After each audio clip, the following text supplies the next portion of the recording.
جو لوگ ٹھیکیداروں کو بھی 10% کمیشن دینے پر منا لیتے ہیں تو حالات زندگی انہیں صدر پاکستان بنا دیتے ہیں. غیر ملکی فنڈز لے کر افواج کی حالت کو سنگین رکھنا ہے تو الف بے پے پہ یقین رکھنا ہے. سستی روٹی اسکیم میں 22 ارب کی کرپشن کی کارنامہ خاص ہے. سابقہ وزیر تعلیم ایف اے کیے بغیر بی اے پاس ہے اور دو ہی اچھے یا فیملی پلاننگ کی چوائس ہے. پھر 2 ساشے کے مطابق ہفتے میں 2 چھٹیاں آبادی بڑھنے کا باعث ہے. ہو جاتی ہے گیس کی بحرانی, پیٹرول کی گرانی, تو سن کے اپنے ملک کی درد بھری کہانی میں بیت الخلا میں بیٹھ گیا, میں خانہ سمجھ کر لوٹے کا پانی پی گیا پیمانہ سمجھ کر. جناب صدر, اس معاشی ناانصافی کے بعد میں نے چھوڑ دیا اپنی محبت پروین کو, ترجیح دی اقبال کے شاہین کو. سب سے پہلا بسیرا کیا پہاڑوں کی چٹانوں پہ, پر فائرنگ کر کے بھگا دیا بنارس کے پٹھانوں نے.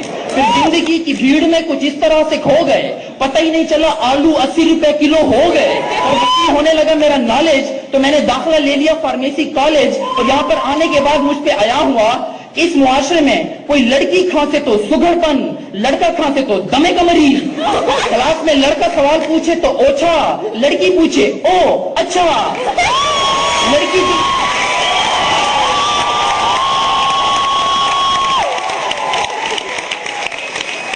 ایکسٹرنل ایگزامینر کے پاس لڑکی جائے تو آئیوا, ہم جائیں تو ویری ٹف ہوئے.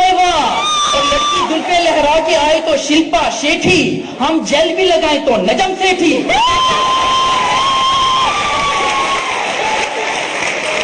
اور لڑکی کیٹ بات کرے تو حق, ہم کریں تو مردانگی پہ شک.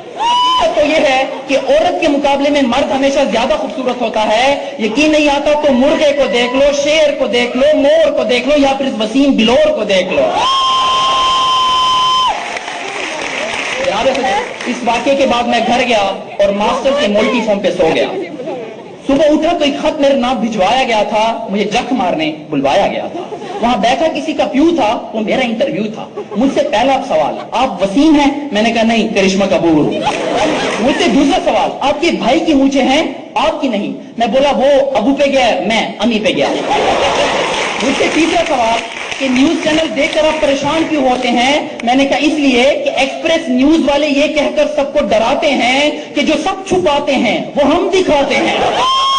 چوتھا سوال کہ شادی میں دلہن کو گھونگھٹ میں کیوں رکھتے ہیں؟ میں نے کہا اس لیے کہ کسی کے منہ سے یہ نہ نکل جائے اوے یہ تو میری والی ہے.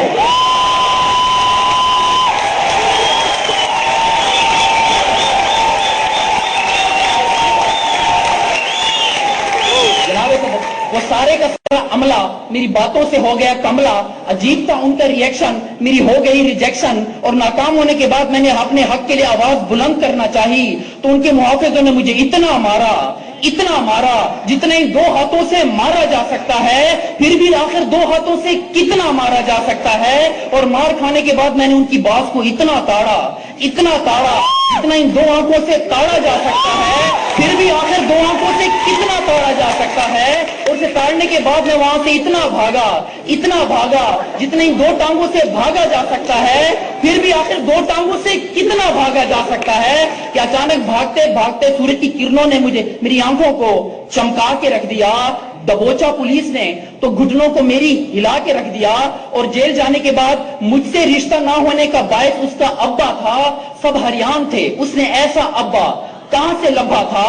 اور اس کے نانا نے بھی یہ کہہ کر مجھ سے رشتہ توڑ دیا کہ مونگ پھلی میں دانا نہیں, ہم تمہارے نانا نہیں. اور میری ساتھ جو رنگ بدلنے سے پہلے مجھے سمجھتی تھی شہزادہ پیرس, کہنے لگی یو ریمنڈ ڈیوس. مگر اس کے باوجود میں نے لکھ دیا خط اس کو صبر کر کے, دل میں ارمانوں کی قبر کر کے.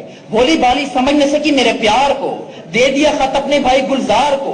پھر میں نے دریا کی بڑی موج دیکھی جب اپنے پیچھے گلزار کی فوج دیکھی. اس کے مارنے سے جسم سے سانس نکل رہے تھے, منہ سے اگلے پچھلے رات اگل رہے تھے.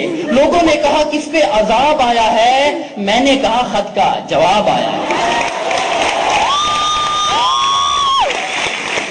جناب میں نے ساری عمر جیل میں گزاری اور اس کے باوجود, اس جرم کے باوجود بھی دنیا میں میرا کوئی دشمن نہیں ہے. جناب صدر دنیا میں میرا کوئی دشمن نہیں ہے کیونکہ میں ڈنگنگ ببل کھاتا ہوں اور سب کو دوست بناتا ہوں.